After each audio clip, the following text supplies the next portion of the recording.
नमस्कार, वंदे मातरम। मैं हूं श्याम गिरी। आप देख रहे हैं हमारा चैनल मुद्दा भारत का। मुद्दा भारत का यानी मुद्दा आपका। आज महाराष्ट्र दिन है। महाराष्ट्र दिवस पर सभी मजदूरों को यानी मजदूर दिवस कामगार दिन भी है। कामगार दिवस है, तो उन सबको बहुत बहुत शुभेच्छा, बहुत बहुत बधाई। आज का हमारा विषय है पवार साहब के ऊपर। आज जो है दूसरी बार पुस्तक उनका ही नया जी, किताब आया है, नया किताब आया लोक हुआ है, माझे सांगाती। लोक माझी सांगति। क्या है उस किताब में, क्या है उससे संदेश लोगों में जा रहा है, और इसी पर हम चर्चा करेंगे और जानेंगे हमारे सहयोगी अनिल थत्ते जी से कि इस बुक के अभी जो लॉन्च किया गया है इसके पीछे का मकसद क्या है। सर, हम तो यही कहेंगे कि पूछेंगे कि उसके मकसद क्या है बुक लॉन्च का, क्योंकि ऐसे टाइम में लॉन्च हुआ है। पहला पार्ट जो था जी, वो आ चुका था जी, अभी ये दूसरा पार्ट आया है। सर, शरद पवार साहब की मन ही मन में इच्छा ये है जी, कि शिवसेना पिछड़ जाए, कांग्रेस पिछड़ जाए, भाजपा उखड़ जाए और सिर्फ राष्ट्रवादी ही सबसे बड़ी पार्टी रही। तो सर वो क्या करते हैं ना कि आपस में लगा देने के इस इरादे से बहुत सारे गौप्यस्फोट करते हैं, जो गौप्यस्फोट ऐसे विश्वसनीय है भी और नहीं भी। मतलब ऐसा नहीं बोल सकते कि पूरा झूठ है, मगर ऐसा भी नहीं सकते कि पूरा सच है। आधा झूठ आधा सच, जैसे मैंने आज कपड़े पहने, आधा ब्लैक आधा व्हाइट, वैसा शरद पवार साहब का रहता है, आधा झूठ आधा सच। सर कैसा है ना कि शिवसेना और बीजेपी जी, उस समय की शिवसेना बाला साहब ठाकरे की, बाद में उद्धव जी, वो जब तक साथ छोड़ते नहीं एक दूसरे का, तब तक राष्ट्रवादी को महाराष्ट्र में आगे बढ़ने को तकलीफ होगी, ये उनकी धारणा पहले से है।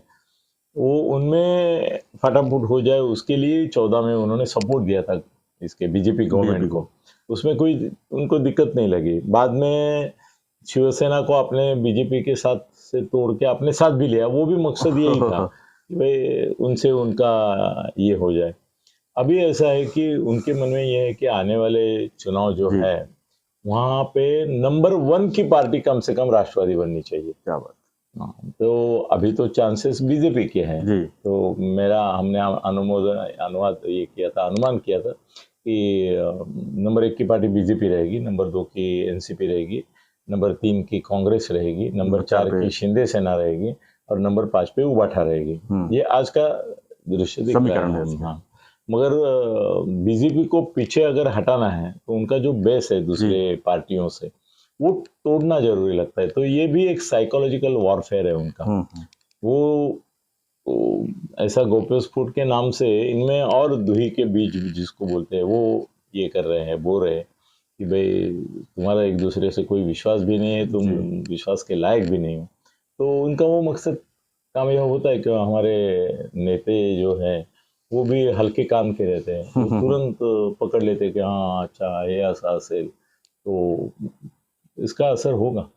जी सर, दूसरा सवाल ये है कि ऐसे टाइम में बुक लॉन्च हुआ है, ये जो किताबें आई है, इस समय महाराष्ट्र की जो राजनीति है काफी उथल पुथल चल रही है। अजीत पवार का अलग ट्रैक चल रहा है, पवार साहब का कुछ समझ नहीं आ रहा है को किसकी तरफ है, और ऐसे में इस तरह का बुक लॉन्च आना, क्या लगता है कि ये महाराष्ट्र की राजनीति में कुछ और इसमें करने की तैयारी? कैसे ना, ये बुक ड्यू ही था जी, मतलब आने वाला था, लेकिन इस समय आया वो अलग। इस समय की बात नहीं सर। कैसे है, अगर इस साल मैंने एक बुक लिखी है और अगले साल दूसरी प्लान की है तो दूसरे साल आएगी ही। अभी क्या है ना, महाराष्ट्र की सिचुएशन ऐसे है, आप कभी भी लॉन्च करो, अभी 6 महीने के बाद करो, आप बोलेंगे इलेक्शन के पहले किया जी।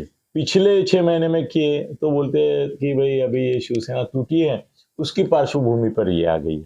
महाराष्ट्र की राजनीति अभी उथल पुथल वाली ही रहती है, तो आप कभी भी कुछ करेंगे तो उसका अर्थ वही लगाया जाएगा।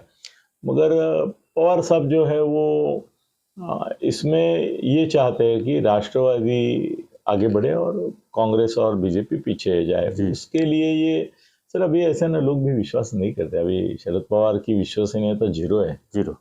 वो कहते कुछ है, करते कुछ और है। उससे ज्यादा वो लोगों को अभी समझ में आया है कि ये आग लगाने का ही काम करते, बुझाने का नहीं करते। और वो एक ही उनके दिमाग में है कि राष्ट्रवादी का मुख्यमंत्री बने। और वो सर अजीत दादा अगर सोच रहे हैं कि वो बनेंगे तो सुप्रिया सुळे बनेगी, ये भी लिख लो। बिल्कुल, अगर राष्ट्रवादी को चांस मिलता है मुख्यमंत्री पद का, किसी भी हालत में वो अजीत दादा को नहीं बनाएंगे। भले अजीत दादा टूट फूट के बाहर भी निकल जाए तो नहीं बनाएंगे। क्या बात। जैसे ही उनको चांस मिलेगा वो करेंगे। और देखो बीजेपी तोड़जोड़ करते रहती है पैसे के मामले पे या ईडी ये वो सब, तो पवार साहब के बाद बहुत सारे हथकंडे हैं। कोऑपरेटिव मूवमेंट में उनका दबदबा बहुत बड़ा है। पैसा तो अनाप शनाप है सर। अभी आप लोगों को शायद मालूम नहीं होगा, आपको भी मालूम है कि नहीं मुझे मालूम नहीं सर। हर साल जो लोकसभा के लिए लोग खड़े होते हैं तो महाराष्ट्र में तो वो खर्चा करते ही है सर, मगर महाराष्ट्र के बाहर जो खासदार चुन के आने की गारंटी है, तो ऐसे कम से कम 100 खासदारों को अलग अलग पार्टी का कोई लेना नहीं है, वो 5 करोड़ देते हैं हर एक को। कितने सालों से दे रहे हैं, अभी शायद 10 करोड़ देंगे इस बार। महंगाई बढ़ गई। हाँ, महंगाई बढ़ गई। तो उसका मतलब ये रहता है कि भाई ये 100 जो है वो मेरे गुडविल में रहे। अगर चुन के आते हैं तो हमारा की में चुन के आएंगे, इससे कोई देता है, गिरने वाले को देते ही नहीं है। अच्छा, वो तो उनको भी रिपोर्ट रहती है ना कि भाई लगने वाला लॉटरी है या चलने वाला घोड़ा है, दौड़ने वाला घोड़ा है, तो उसी के ऊपर लगाते हैं। तो ये उनकी पुरानी बात है। और उनका सर पहले से कैसा है ना कि लोग, मुझे राष्ट्रवादी के लोगों ने बताया कि हम उनसे डरते हैं क्योंकि वो किसी को जिता नहीं सकते मगर हरा सकते हैं पवार साहब। तो वो अभी मेरे को लगता है ये सब ऐसे किताब या बोलना भी अभी उनका उसी तरह का है। उससे वो 3 चीजें सर शायद साध्य करना चाहते हैं।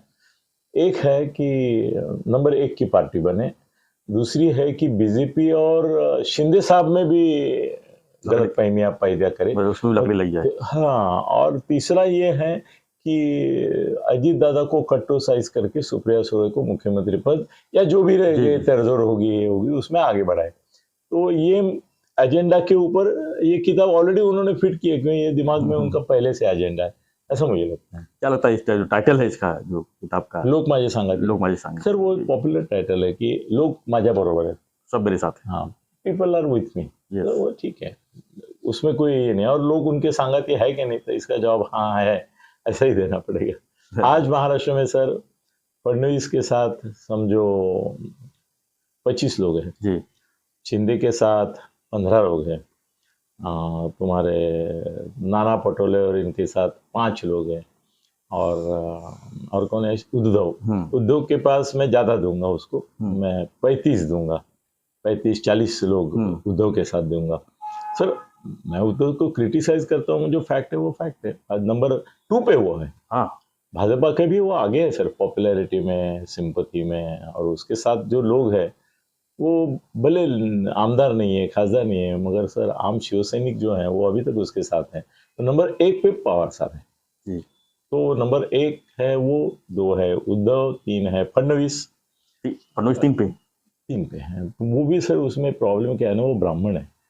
तो बीजेपी का प्रॉब्लम ऐसा है कि ब्राह्मण को महाराष्ट्र एक्सेप्ट नहीं करता है, मुसलमान को भी नहीं करता है, मगर वो इंदिरा जी थी करके उन्होंने उसको बनाया। मनोहर जोशी को भी सिर्फ बाला साहब की वजह से किया, मगर फडणवीस को सर अभी शरद पवार भी वही कर रहे हैं कि मुस्लिम, दलित और मराठा ऐसा एक समीकरण बना रहे हैं।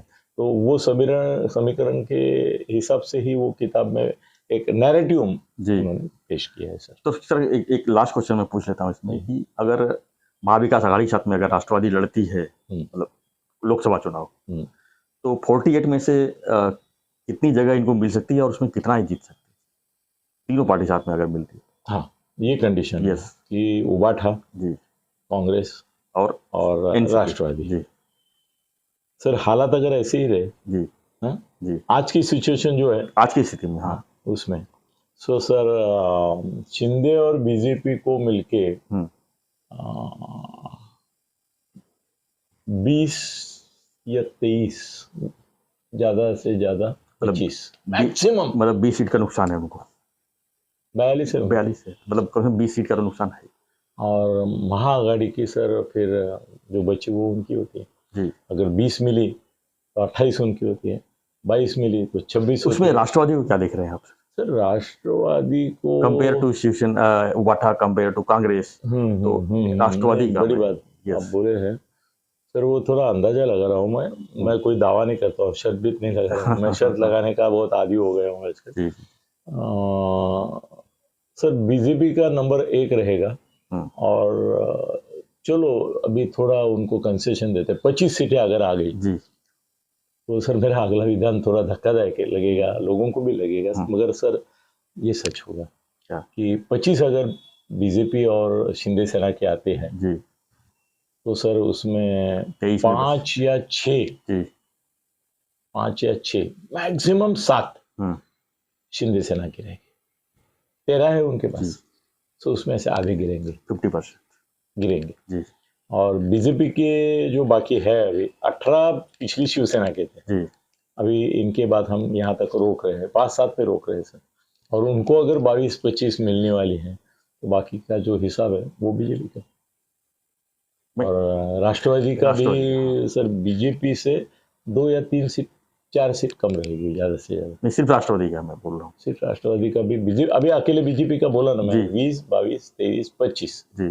तो इनका रहेगा 16, 18, 20 राष्ट्रवादी का सर बिल्कुल। तो बचा क्या, कांग्रेस की क्या बचा, फिर शिवसेना बाकी बचे 48 है ना टोटल, उसमें से इन्होंने अगर 25 ले लिए तो बाकी सर राष्ट्रवादी आगे जाएगी, कांग्रेस और राष्ट्रवादी तुल्य बढ़ रहे हैं। 25 अगर सर बीजेपी को आप दे रहे हैं तो बचा 25 नहीं दे रहा हूँ मैं, 20-22 दे रहा हूँ। ठीक है तो भी तो 24-25 बचा था। हाँ 24-25 में से सर 16 इनको मिले तो उबाठा को 4 मिलेंगे और 4-5 कांग्रेस को मिले, मतलब नंबर 1 पे एनसीपी ही रहेगा सर। हाँ कांग्रेस के पिछली बार एक ही आया था जी, एक और इनके 5 ऐसा है ना, कांग्रेस पीछे, लोकसभा में पीछे रहेगी। जी जी मैं लोकसभा का ही बात कर रहा हूँ। हाँ लोकसभा। धन्यवाद सत्य जी। तो हम चर्चा कर रहे थे कि पवार साहब का जो किताब जो लॉन्च हुआ है उसके बारे में, उसके अंदर जो है जो राजनीतिक जो बातें हैं उसके किस तरह इशारा करती है, क्या लोकसभा चुनाव जो है उनका कॉन्फिडेंस बढ़ रहा है राष्ट्रवादी का और पवार साहब का, उनका चेहरा बदल रहा है। यही कारण है कि भाजपा जो है पूरी तरह से ताकत लगा खड़ी थी कि राष्ट्रवादी को तोड़ा जाए ताकि महाविकास आघाड़ी कमजोर पड़े और महाराष्ट्र में जो है लोकसभा का जो रिजल्ट है वो भाजपा के फेवर में है, क्योंकि इस समय 48 सीट में से 42 सीट भाजपा और शिवसेना की है और जो इस समय जो है कमजोर नजर आती है, यानी कि गड़बड़ है मामला। इसी पर हम चर्चा कर रहे थे। आप हमारी चर्चा के बारे में समय पर करनी पड़ेगी सर, सिचुएशन बदलती रहती है। तो आपने हमारा चर्चा देखा होगा, आप अपनी प्रतिक्रिया जो है कमेंट बॉक्स में जरूर लिखिए और जो हमारा रिक्वेस्ट है, अगर आपने चैनल को सब्सक्राइब नहीं किया है तो प्लीज सब्सक्राइब कीजिए, क्योंकि आजकल व्यूअर्स दोस्तों बढ़ रहे हैं बट सब्सक्राइब नहीं हो रहे। तो इसका मतलब ये कि लोग सब्सक्राइब नहीं कर रहे हैं। अब हमसे लिंक में हम पैसा नहीं मांगते, मगर आप सब्सक्राइब जब करते हैं तो सब्सक्राइबर की संख्या देख के हमको एडवर्टाइजमेंट मिलती है और उससे रेवेन्यू आता है, फिर ये सब चलाने का अच्छा रहता है। तो वही रिक्वेस्ट है कि चैनल सब्सक्राइब कीजिए, लाइक कीजिए, शेयर कीजिए, अपने दोस्तों को भी बने रहिए हमारे साथ, देखते रहिए हमारा बोलो सब्सक्राइब करने की। मुद्दा भारत का। धन्यवाद। जय हिंद, जय भारत।